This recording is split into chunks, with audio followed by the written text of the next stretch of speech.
Pres yang muncul itu menentukan arah koalisi 3 anggota AIB, kecuali P3, karena P3 belum mendapatkan garansi siapa tokoh yang diusung P3 akan dipinang sebagai cawapres Ganjar, sudah mendeklarasikan duluan.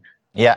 Nah ini kalau P3 kan sepertinya arahnya ke Sandi ya. Nah pertanyaannya, kalau Sandi tidak dipilih sebagai cawapres Ganjar, apakah P3 tetap solid atau tidak mendukung Ganjar? Nah, itu pertanyaan yang menarik juga untuk dijawab oleh Pak Arsul Sandi. Oke.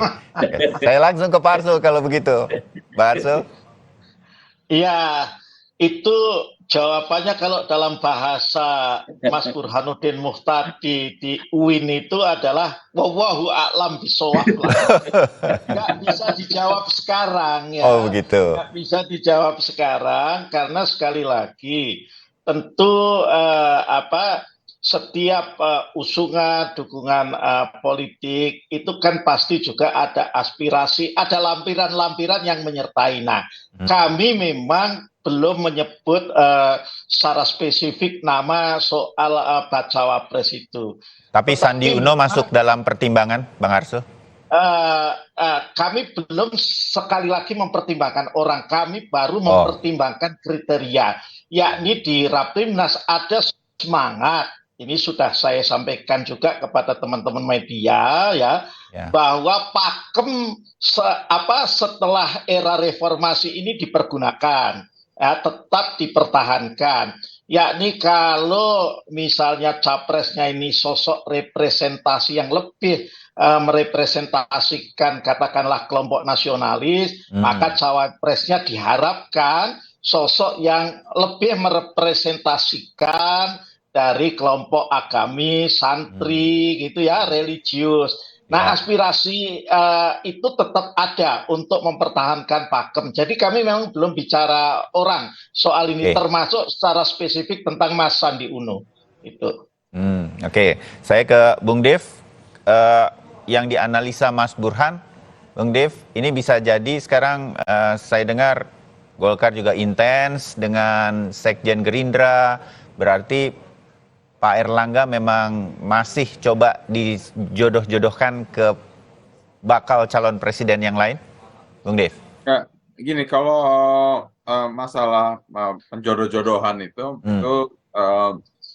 komunikasi antara ketua umum saja, jadi bukan berarti bahwa kita ini sedang asik keliling mencari pasangan yang tepat, karena kita kan memang tetap menjaga kesoliditan di dalam KIB sendiri.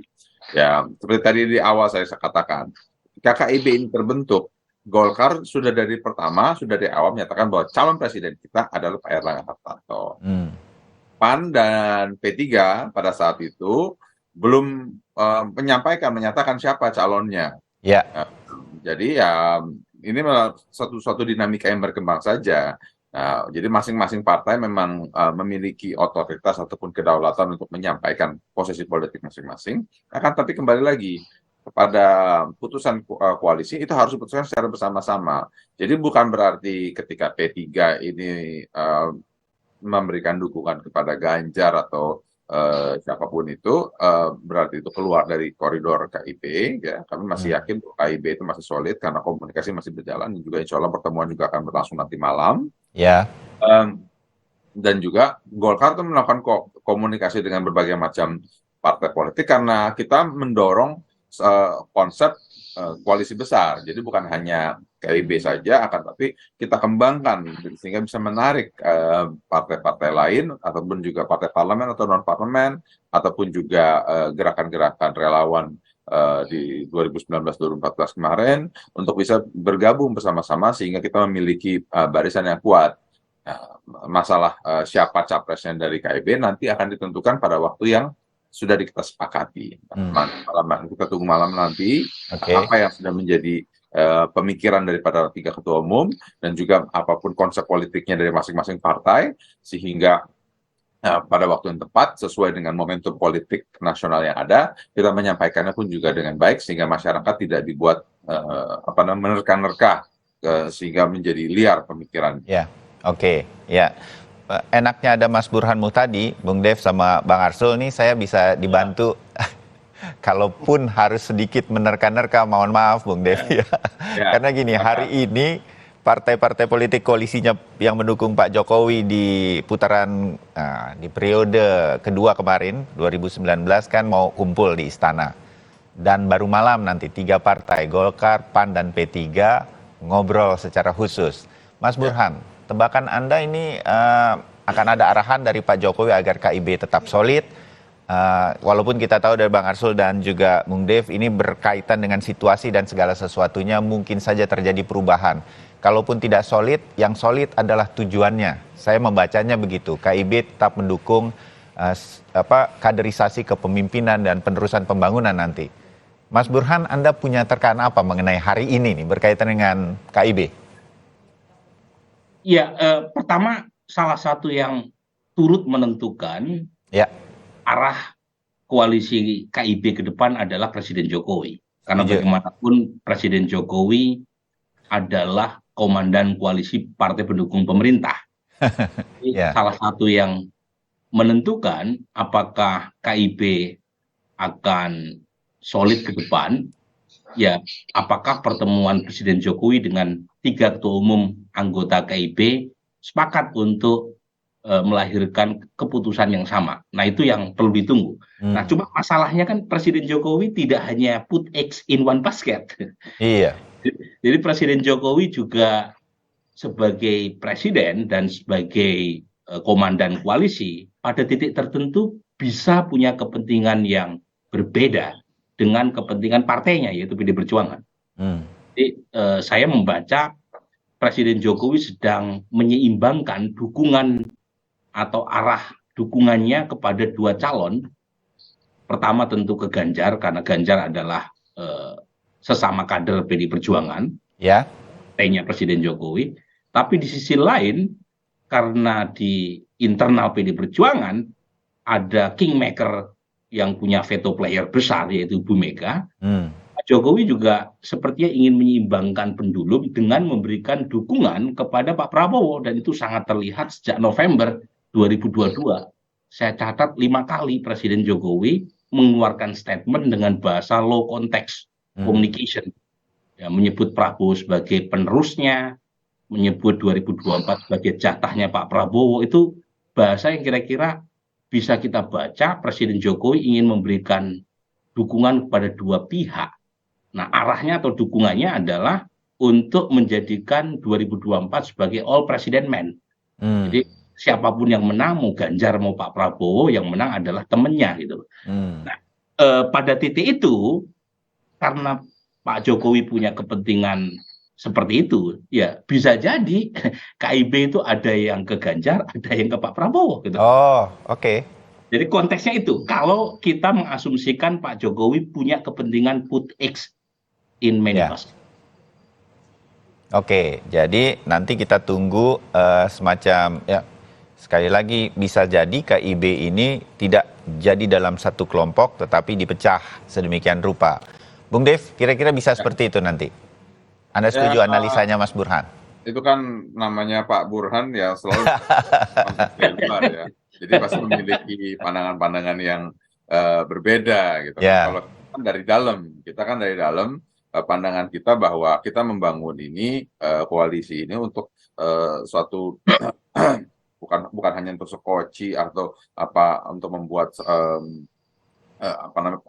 tempat untuk sekedar membuat tiket, tapi kita memiliki satu pemikiran yang panjang, karena kita berpikirnya itu beyond 24. Kita mikirnya itu adalah untuk pembangunan berkesinambungan seperti awal tadi Pak Susani sudah sampaikan.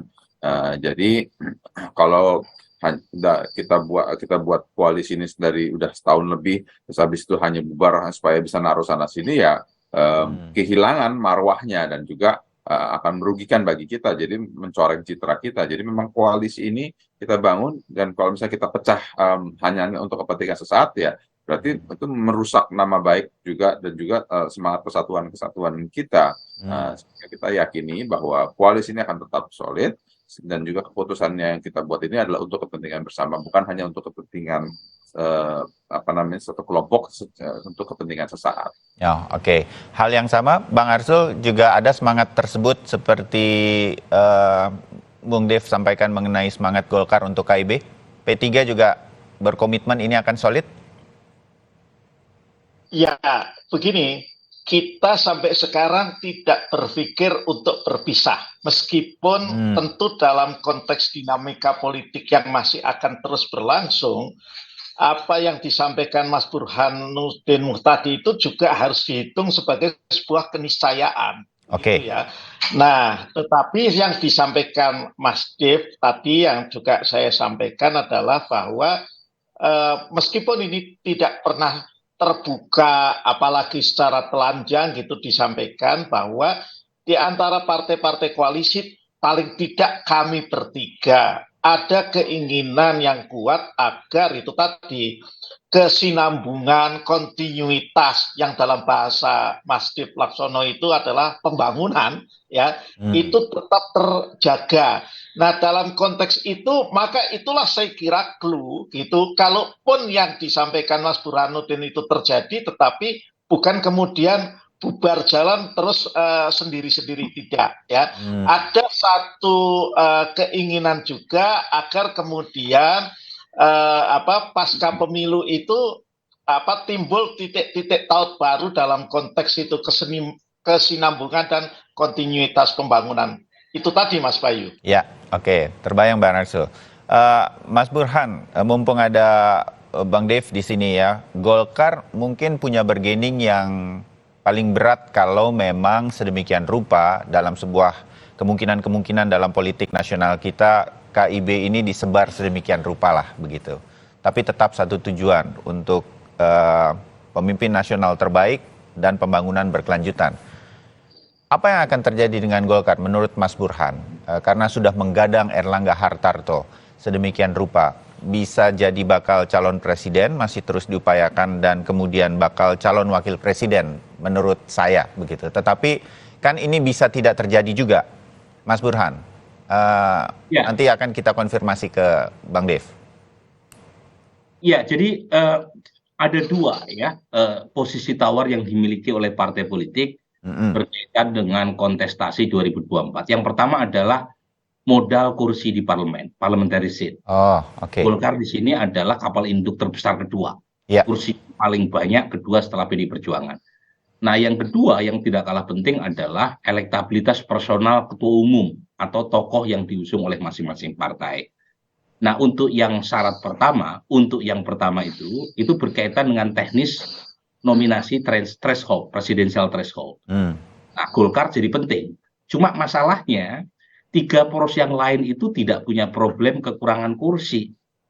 Jadi koalisi perubahan itu sudah cukup untuk mendaftarkan Anies Baswedan jika mereka solid sampai bulan Oktober. PDI Perjuangan tanpa berkoalisi dengan partai lain sudah punya golden ticket. Kemudian koalisi Kebangkitan Raya, gabungan Gerindra dan PKB, kalau solid mereka juga sudah cukup menominasikan capres yang mereka sepakati.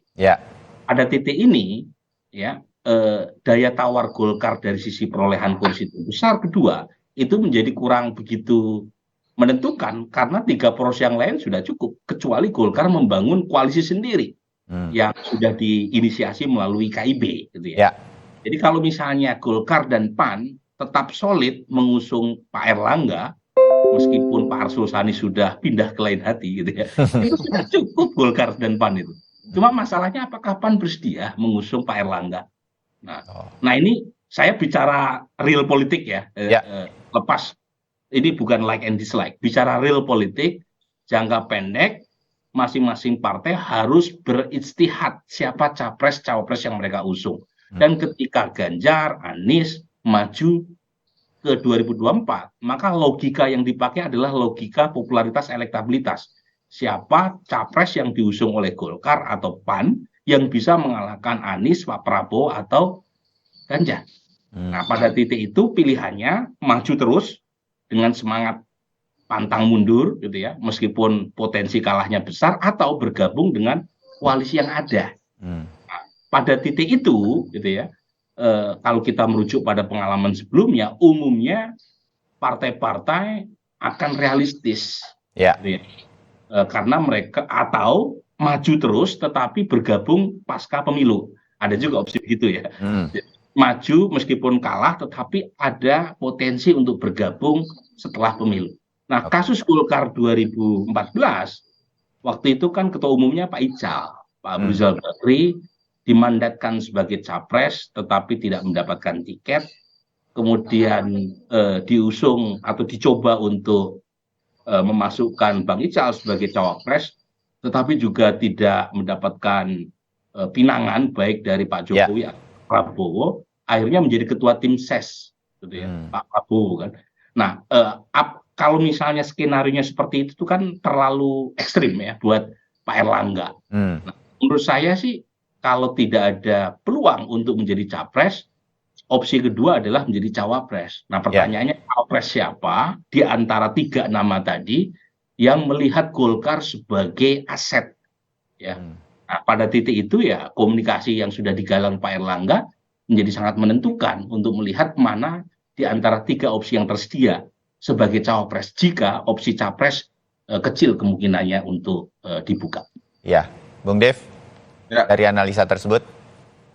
Ya, itu satu pandangan yang memang juga sudah kita pertimbangkan, tapi kembali lagi sikap posisi Golkar masih tetap sama, dan juga ya untuk kalau kita bahas di sini ya pasti nggak akan ada titik temunya karena saya ataupun Pak Arsulani kan akan memegang mandat putusannya itu kan ada di ketua umum kami masing-masing.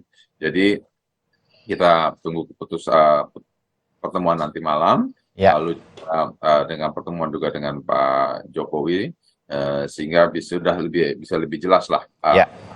Terbayang bagaimana nanti pertemuan di hari ini dengan Pak Jokowi di istana dan juga pertemuan 3 ketua umum dari KIB akan sangat menentukan arahnya nanti dan semuanya sekarang masih bertahan pada hal yang sama. Bang Arsul sedikit saja sebagai penutup ya. Karena P3 sudah Ganjar duluan, bisa saja jadi salah satu alternatif tadi yang disampaikan Mas Burhan adalah P3 bergabung dengan PD Perjuangan, Golkar dengan PAN akan berjalan sendiri. Dan ini pun apakah ini yang diharapkan oleh P3 atau P3 berharap agar Golkar dan PAN bisa satu suara dengan P3 yang akan dibawa di pertemuan nanti malam terutama, Bang Arsul, oleh P3? Wah, ini pertanyaan yang bisa menjawab Pak Mardiono sebetulnya ya. Tetapi yang bisa saya sampaikan kan ada pembisik utamanya Bang Arsul, bukan Mas Mardiono? Pak Wakil Ketua itu juga bisa. Itu. Yang jelas kami menghormati apapun yang pada akhirnya itu akan diambil sebagai sikap politik baik oleh Golkar maupun oleh PAN. Karena di luar soal koalisi dalam Pilpres, itu tadi ada juga tekad untuk koalisi meneruskan pembangunan. Ini kalau pakai bahasanya Mas Dev Laksono. Jadi tentu ini juga kalau terjadi, maka kita harapkan juga Pilpresnya kemudian paling tidak antar yang ada di dalam pemerintahan itu tidak kemudian rawai-rawai lantas malang-malang putung gitu loh ya. Nah, jadi itu saya kira yang kemudian tetap menjadi connecting point di antara kami yang ada di KIB pada saat ini. Ini paling tidak connecting point yang paling jauh lah itu. Baik, kita tunggu kalau gitu pertemuan hari ini dengan Presiden dari hampir semua partai politik koalisi yang mendukung Pak Jokowi. Golkar, PAN, dan P3 termasuk di dalamnya, dan pertemuan khusus KIB nanti malam. Hasil yang apapun pasti yang terbaik untuk Indonesia. Kita meyakini itu semua. Bang Dev, Bang Arsul, Mas Burhan, terima kasih untuk obrolannya pagi ini. Kita ketemu di diskusi yang lain. Selamat pagi. Waalaikumsalam. Assalamualaikum warahmatullahi wabarakatuh. Waalaikumsalam. Nah, saudara, kami masih akan kembali untuk Anda dengan informasi arus balik dari pemudik yang